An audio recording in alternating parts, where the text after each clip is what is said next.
Welcome to the Drama Teacher Podcast, brought to you by Theatrefolk, the Drama Teacher Resource Company. I'm Lindsay Price. Hello, I hope you're well. Thanks for listening.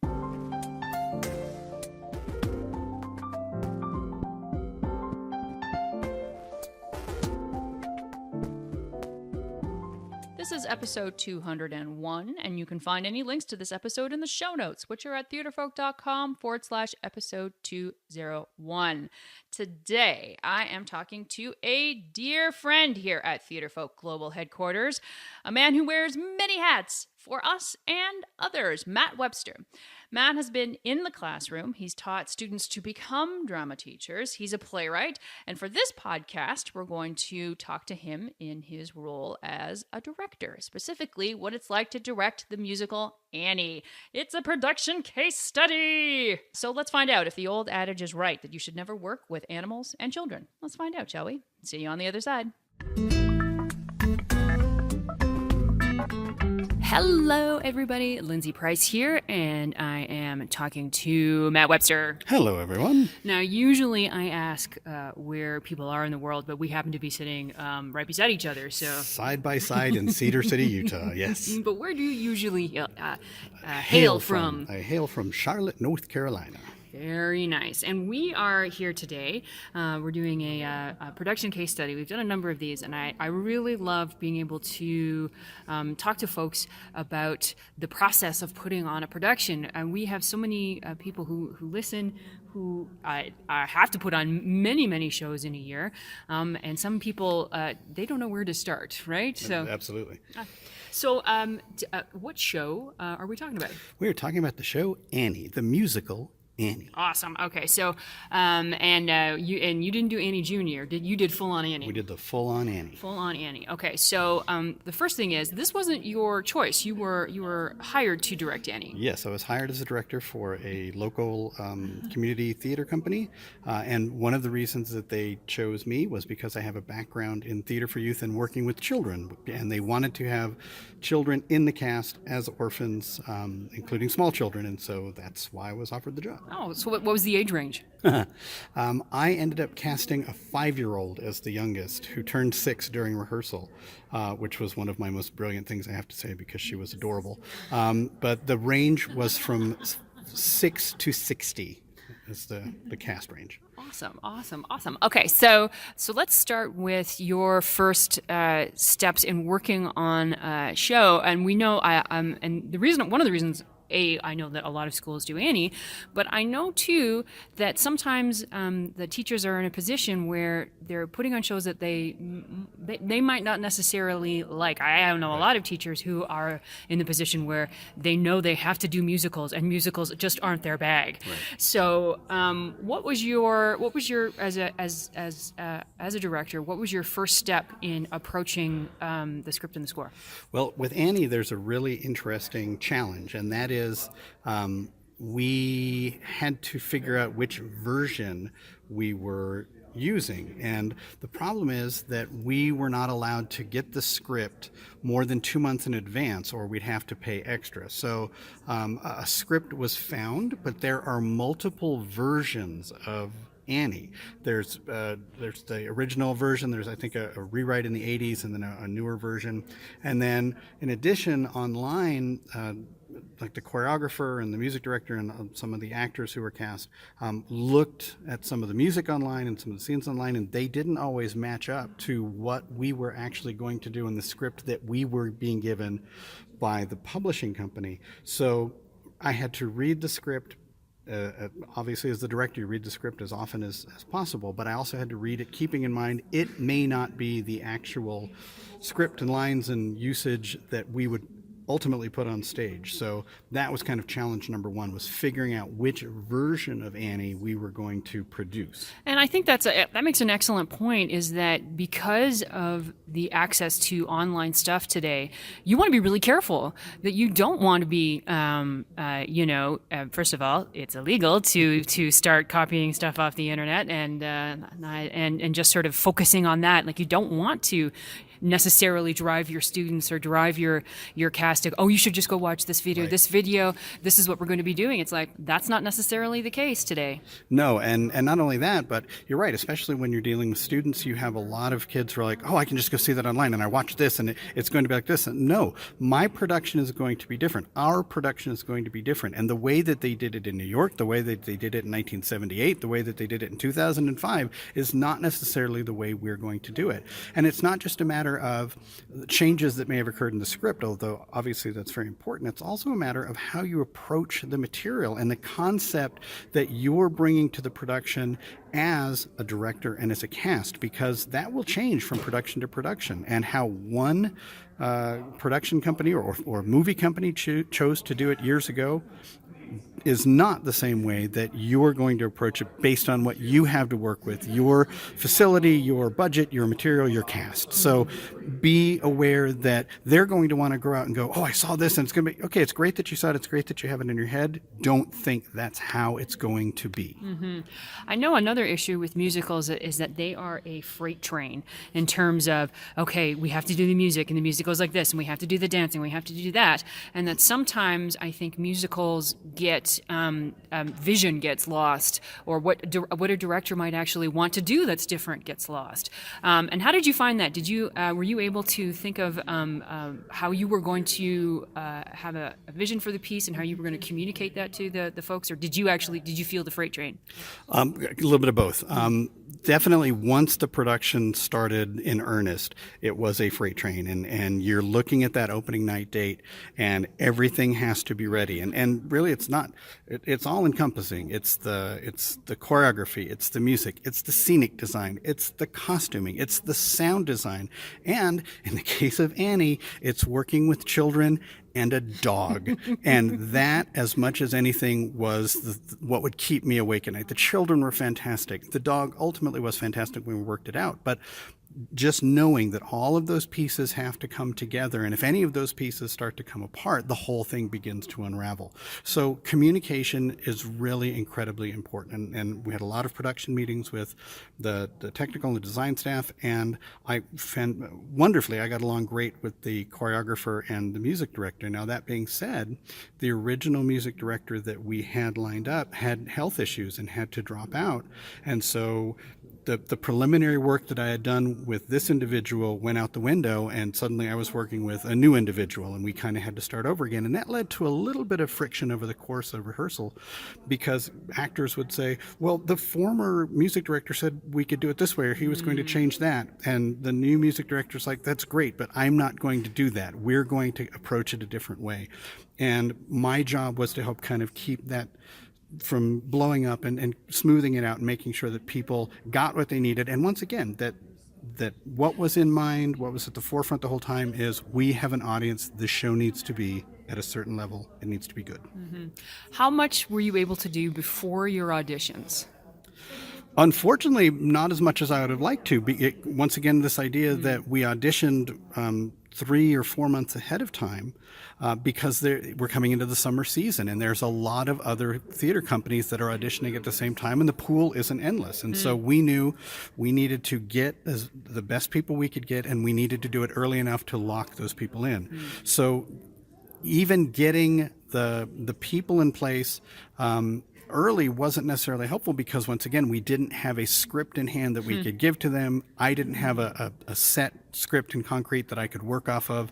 So it was very amorphous for the first couple of months. But I did as much research as I could. I read the script that I had available to me. I did listen to the music online and look at some of the things that were done. But I personally, as a director, I don't like to do that, because once again, this is my show. I'm not going to recreate someone else's show. I want it to be my show.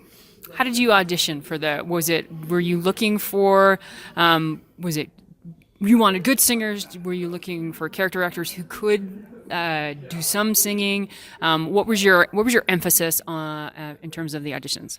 Well, because I'm working with a choreographer and a music director, I'm going to count on them to give me input as far as, I might see something in choreography, or I might hear something in music that sounds good to me, and they'll come to me and go, no, they're hitting something wrong. They look good on the surface, but they've got a flawed work of some way. So I was really dependent on them for those insights. But What I was looking for was very much that idea of character. Can you get up in audition and can you not just sing, not just dance, but bring something to it that grabs my attention, that shows me you think on stage, that shows me you have an understanding of what's going to be required of you. It's great that you have a great voice, but if all you do is stand there, stock still, and sing, then I don't know that you can do the physical things that need to happen. By the same token, if you're a really good character actor and you're out there and you're really tearing it up and you're cracking every note that you're hitting, I don't know that the music director can work with you. And same thing with the choreographer as far as that goes. If you're up there and you can't keep the rhythm and you're getting lost in the steps that are happening and it's throwing you off for your singing and it's throwing you off for your choreography, then we have to seriously consider whether or not you're going to be capable of doing what needs to be done. So taking all of those things into consideration, I'm looking especially at character. I'm looking especially at the kind of energy and the kind of enthusiasm that they're bringing to it as well. And then there's a lot of very in-depth discussions with choreographer, music director, and director in that audition process to say, here are the people that we think will do best in this production. It's really a collaborative process, isn't it? From the very first, from the get-go. It has to be. And the other person I collaborated with in very early on and very often was the scenic designer, because that's another thing that needs time to happen and happen correctly. So we had to discuss the vision of the piece and be on the same page of how that was going to be executed, what it was going to look like. So he had the time to do the drawings, he had the time to work with the technical director. So all of that prep and planning and everything else has to happen with enough time to be able to execute it successfully. Okay, so let's talk about rehearsals and successes and struggles. We'll end with the successes. So let's start with the struggles. What were some of your prime struggles in the rehearsal process? Conflicts.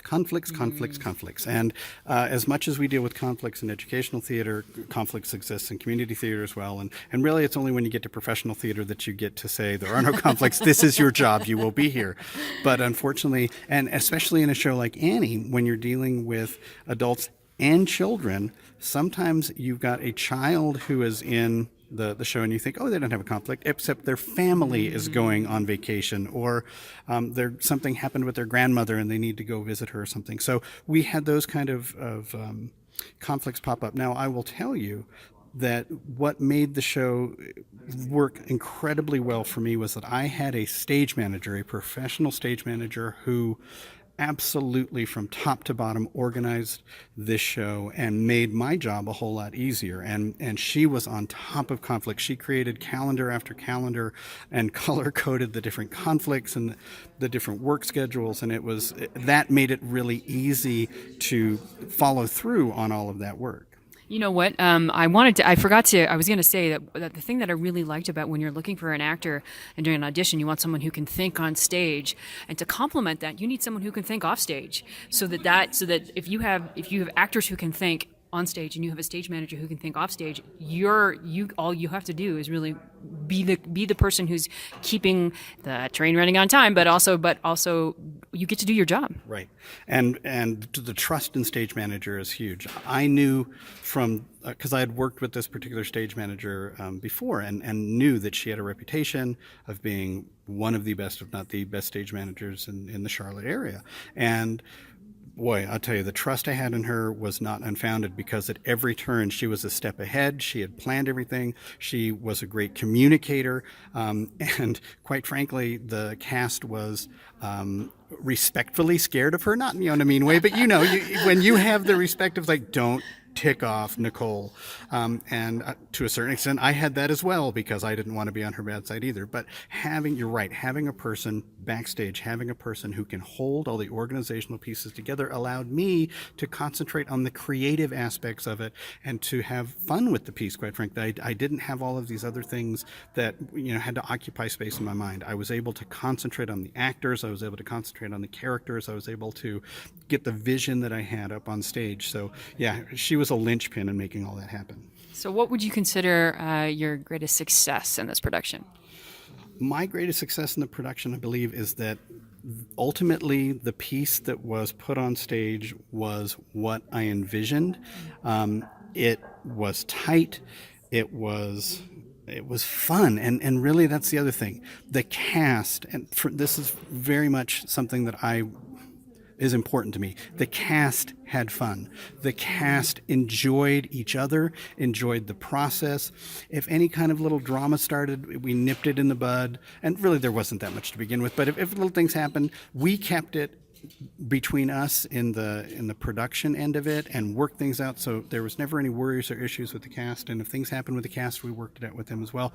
So in the end, there was so much love, there was so much fun. People really enjoyed the process and really enjoyed being in the production, and in the end, I believe the audience felt that as well, and the audience loved what they were getting from the actors and the performers, because the performers were having a great time on stage. I think that shows. I think that totally shows when you can tell that a cast is really having fun, but in the best possible way. Right. That they're actually, wanting to put the best show forward, but also wanting to have a good time as well. Right, and are proud of their work. I mean, that's the other thing. They're really proud of their work and really want to share it with an audience. And that's something that I have to take responsibility for in the rehearsal process, because they need to know, as the rehearsals going forward, we're on schedule, it looks good, it's where I want it to be. Nothing is worse than getting within a week or two of opening night and going, holy crud, we are not ready. There's going to be a lot of work. People aren't prepared, people are confused, people aren't showing up. Those are the kinds of things that really start to take the wheels off, and there was none of that, thank goodness. And the other thing that worked really well, once again, working tightly with the production crew and the design crew, this is a show where we get access to the space 5 days before opening night. So we have to build in the entire show in like 3 days, and then we get 2 days of on-stage rehearsals, and then we have opening night. Wow, So a lot of stress can, that's where things fall apart. Right. Really, eh? Right, and if anything goes wrong, there had been problems with other productions in the past where it took longer to load in than expected, and these other issues. And any time that's taken away from those last couple of rehearsals on stage are going to put a lot of worry and fear in the hearts and minds of the performers, because they don't feel ready. They're not used to the stage and the space. But we managed to overcome all of that to the point where opening night we were ready, and they were excited and happy to be on stage. Oh, what a great feeling! Like, what an amazing feeling. So, just going back on this notion of ensemble and building this idea that that this cast was working as one and having fun working as one. What advice would you give for others who are working in these, again, this idea of the machine that is the musical? Did you really communicate that notion just through tone and the way that you worked, and by setting an example? Were you able to do a lot of exercises? A combination of those things, and what I can speak directly to is the actress who played Annie, and she was genuinely 8 years old. No, she was 10 years old. I'm sorry, she was 10 years old. She turned 11 during the rehearsal run. And this was her first major role that she had ever had. And we ended up casting her father in a role, A, to kind of keep an eye on everything that was going on, and B, we needed extra men, as community theater often does. And she worked diligently. She did everything we could have hoped, and even more so, loved her to death with what she did. But she was worried, and she was afraid that it wasn't good enough. She was afraid that she couldn't hit the highest of the high notes, and we adjusted in certain ways. And to me, it's like, you're playing an 11-year-old child. I don't expect to hear Broadway level vocals on this, because part of the character is that the charm is that this 11-year-old girl is singing her heart out. Mm-hmm. You don't want her to be off tune and off key and everything else, but to think that she needs to hit every last note perfectly, I didn't buy into that. And that was a very specific discussion I had with her, and separately with her father. And just to be able to say to her, you are doing fantastic. You're doing everything I need you to do. You're going above and beyond. You're acting way above your weight class.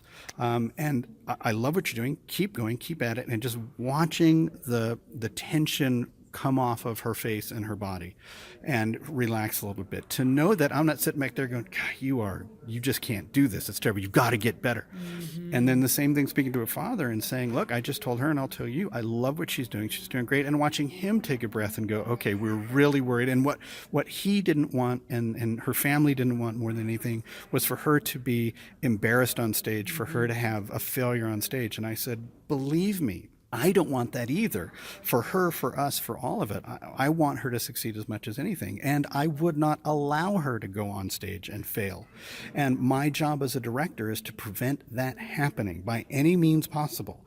You know, I cast her. I have faith in her. I worked with her. If she fails, I fail. And so whatever I need to do to support her, whatever I need to do to encourage her, I will do. And in the end, it worked out beautifully. Did you guys have a set type of warm-ups that you did? Was there a ritual to it, or was there a combination? Funny story. Her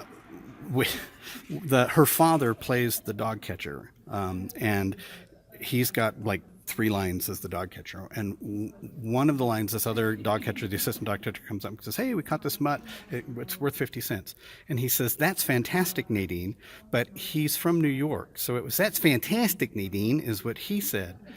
And about halfway through the run of the show, when we're doing mic checks, one of the other actors for his mic check phrase said, "That's fantastic, Nadine." And we started picking it up. And then the musical one of the musical warm-ups is da da da da da da da da da da da da, and the cast started singing, "That is fantastic, Nadine." Here's the best part. One of the actors, I don't know how she managed to do it, but for my cast gift from her as the director, I got a mug that says, "That's fantastic, Nadine." So the warm-ups were very much driven by the music director as far as what she needed to do to get them warmed up. They were driven by the choreographer to make sure they were warmed up that way. And then I would bring in the character kinds of warm-ups and the group kind of warm-ups to bring it together. But once again, the cast gelled so well, they created their own kind of warm-up rituals, which once again fed into the whole family and fun of it. Mm-hmm. I think that's the best way to go. You know, when it's peer driven, then they're the ones who are creating the community, and you're not really forcing it on them. Right. So let me talk real quickly about the 2 things that were kind of the biggest challenges in dealing with Annie, and that's the children and the dog.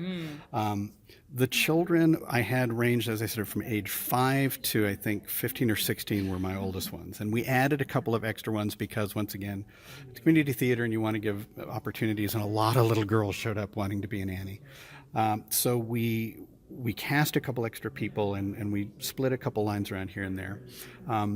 But what really worked beautifully for me was that I had some of those older girls who really had a heart of leadership and had some experience in theater. I had worked with 1 or 2 of them before in a different show, and I was able to depend on them and turn to those older girls and say, "Okay, we're done with you right now in rehearsal. We're going to need you again in about half an hour or an hour.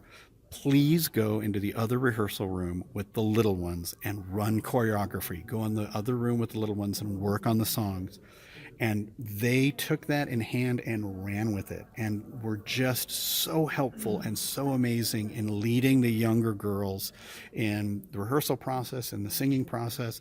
And the orphan numbers were ready. I'm telling you, they were ready weeks before any other numbers because of the dedication that the older girls brought in and the enthusiasm of the younger girls. Mm-hmm. And it goes back to the idea that I was saying, that you have to give encouragement. You've got to be really clear in the communication that you have. And if you're working with younger children, you've got to realize that you're working with younger children and work with them accordingly. You can't treat them like adult actors because they're not. You have to give them a little more love and support. You've got to be a little more gentle with them and a little more clear in your directions and what you're trying to do. And if you don't do that, you're going to get people who get scared. You're going to get people who get nervous and worried, and that nervousness shows up on stage, and that's when you start having mistakes. When people start thinking on stage about what they've missed or what went wrong or anything except what they're in the moment to do, that's when you see things start to unravel. Mm-hmm. That whole notion, I think that whole notion of student leadership, I think that's something that anybody listening, they should really take to heart. Your seniors should be helping out your freshmen. If you've got seniors who have a part that they're not working on, they should be looking after the ensemble. Absolutely, yes. And it's good for both. It's good for both the youngers and the olders. It gives the youngers their peers that they're working with. It allows them to feel like they're working with their peers. So I know a lot of these younger students look up to the students who are juniors and seniors who have been there forever. They're like, oh my gosh, they've been all the plays and they're in the club and all this other stuff. And by the same token, allowing those older students to then take leadership responsibility and represent the program and the show and these other things and be successful at it. There is no end to the good that does for them as well. Okay, let's talk about the dog. Let's talk about the dog.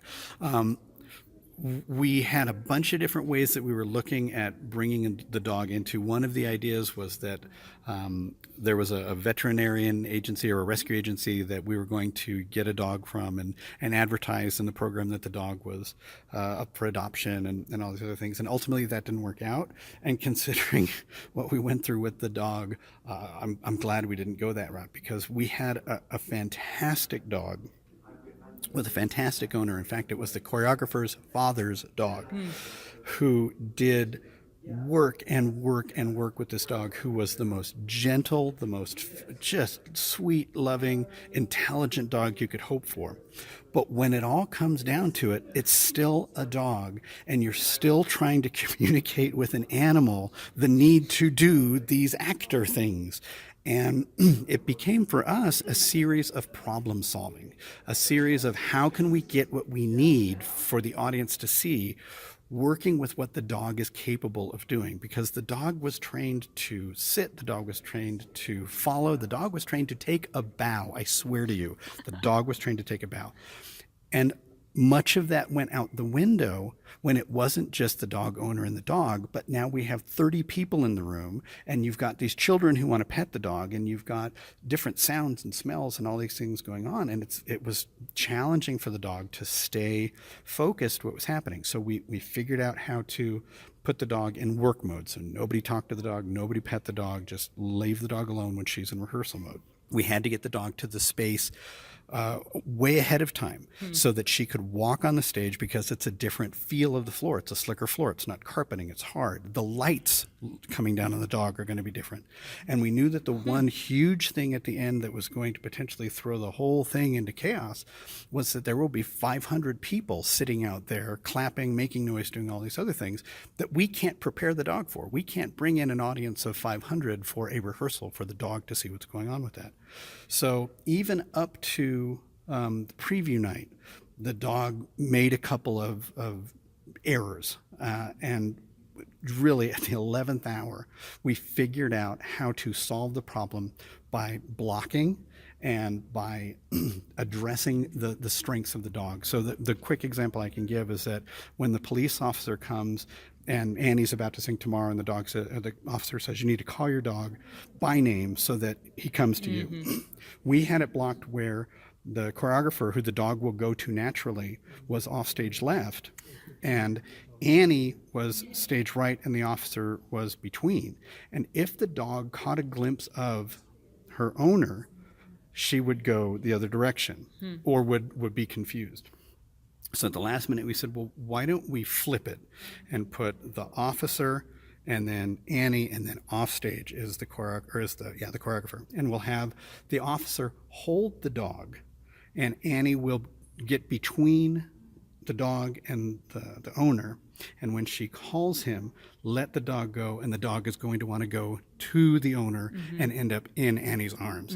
And it solved the problem beautifully, and it worked every night. That is, it's fascinating, because it's like these are the secret tips of working with animals. The whole notion of that the floor, just having the floor different. If you're going to use a real dog, get that dog in there early. I think that's the big key, right? Right. And yeah, as much preparation as you can give the dog, as much forewarning you can give the dog, so that the dog understands the space, understands the people, the lights, the sounds, everything else. The more repetition the dog gets with that, the more comfortable the dog is going to be. If you throw something at the dog at the last minute, the dog will react the way the dog will react. And you cannot allow that sense of surprise to happen, not just for the dog and not just for the audience, but for the actors. Because on the nights in rehearsal, when the dog would begin to go afoul, Annie, you'd hear our Annie, her voice would start to tense up. You could hear her start to lose the melody, because she's so worried about making sure the dog does what the dog needs to do. And that's a lot to put on an 11-year-old shoulder. And we wanted to do everything we could to solve those problems before they were problems. Okay. Last question. So, how do you think that directing this musical impacted you as a director? How did it, change or improve, or what you're looking for your next gig as a director based on this show? I typically don't do musicals. I was asked to do this one, and I said yes because I love the opportunity, and I love, as a director, to take on those challenges and that kind of advanced problem solving that directing is. I really enjoyed the process, and I wasn't, honestly, to be perfectly honest, not terribly familiar with the musical Annie. I mean, I knew of it, I knew what it was about, but I'd never really listened to the soundtrack all the way through. So hearing all of that and bringing kind of a fresh sense of this is new to me was really nice and really fun. And towards that end, I would love to do that again. I would love the opportunity to be handed a script and a score that I'm not familiar with and start to break it down in the way that we did in this process, because understanding all of the things that you need to do ahead of time and having a vision that you can then take and bring to the stage is a really exciting and wonderful feeling that you can get, especially when it turns out successfully, which this one did. Okay, now I've got one more question. So I know we have listeners who they're straight plays, they do straight plays, maybe they fear singing themselves, and so they are afraid of doing musicals. So as someone who just sort of got put in that position, what's your piece of advice for someone who is afraid to direct a musical? What I would say is put together a team of people who can help you put that musical on. If you don't have the skills in music, if you don't have the skills in choreography, don't try to take that on yourself. It's a lot to do. And if you do everything a little bit good, you won't do anything good. So be able to concentrate on the things that you can do and do well. And once again, as the director, your idea is to bring vision to it. Your idea is to coalesce all those pieces together into a uniform artistic piece. So having people who can support you in choreography, who can support you in music, who you trust, who you like working with, will make that process infinitely better. And here's the other thing, if you don't feel comfortable with it, if you don't think you can do those things successfully, don't. There's no reason that you should put yourself in a situation, set yourself up to fail, if you will. Give yourself every opportunity you can to succeed and make it a success for you, your cast, and your audience. Awesome. Thank you so much, Matt. Thank you very much. Thank you, Matt. Before we go, let's do some Theatrefolk news. So you can find Matt all over Theatrefolk and throughout our education arm, the Drama Teacher Academy. Matt is our curriculum consultant for the DTA, and he's taught PD courses on the DTA site for classroom management, makeup, and concept-based set design. But Matt is also a Theatrefolk playwright. We have 2 of his plays in our catalog. The Myths at the Edge of the World, which is a great place to start if you are looking for myths for your students other than ancient Greece, and The Perils of Modern Education, for which I'll just say there's a scene where Shakespeare tries to write a college essay. Spoiler alert, Will is not college material. You can find sample pages for these great plays at theatrefolk.com or in the show notes, which are at theatrefolk.com/episode 201. Finally, where can you find this podcast? Go to theatrefolk.com/podcast, and there you will see we are on iTunes, Android, Google Play, Stitcher, and more. So that's theatrefolk.com/podcast. And that's where we're going to end. Take care, my friends. Take care.